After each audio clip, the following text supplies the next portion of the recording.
Il avait commencé à lire le roman quelques jours auparavant. Il l'abandonna à cause d'affaires urgentes et l'ouvrit de nouveau dans le train en retournant à sa propriété. Il se laissait lentement intéresser par l'intrigue et le caractère des personnages.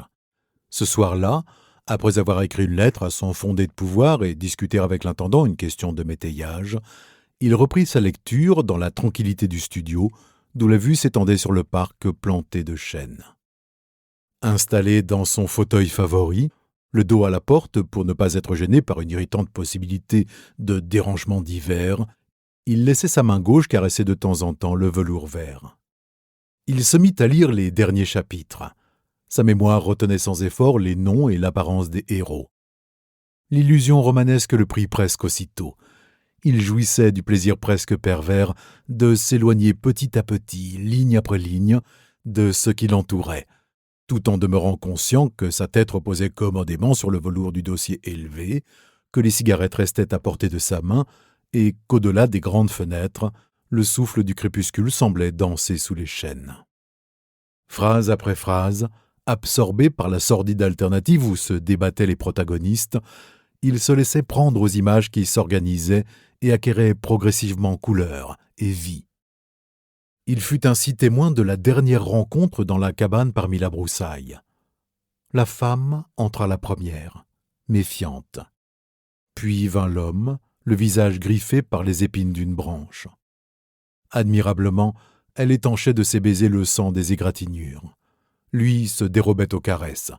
Il n'était pas venu pour répéter le cérémonial d'une passion clandestine, protégée par un monde de feuilles sèches et de sentiers furtifs. Le poignard devenait tiède au contact de sa poitrine. Dessous, au rythme du cœur, battait la liberté convoitée. Un dialogue haletant se déroulait au long des pages comme un fleuve de reptiles, et l'on sentait que tout était décidé depuis toujours. Jusqu'à ces caresses qui enveloppaient le corps de l'amant, comme pour le retenir et le dissuader, dessinaient abominablement les contours de l'autre corps, qu'il était nécessaire d'abattre. Rien n'avait été oublié. Alibi, hasard, erreur possible. À partir de cette heure, chaque instant avait son usage minutieusement calculé. La double et implacable répétition était à peine interrompue, le temps qu'une main frôle une joue.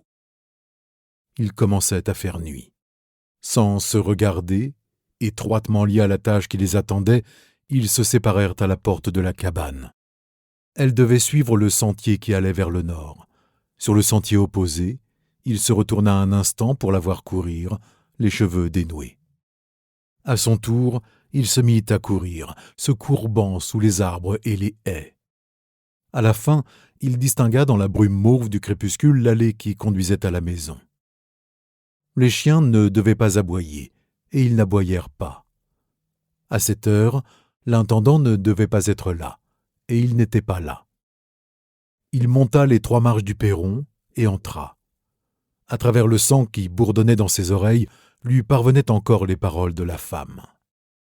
D'abord, une salle bleue, puis un corridor, puis un escalier avec un tapis. En haut, 2 portes. Personne dans la première pièce, personne dans la seconde.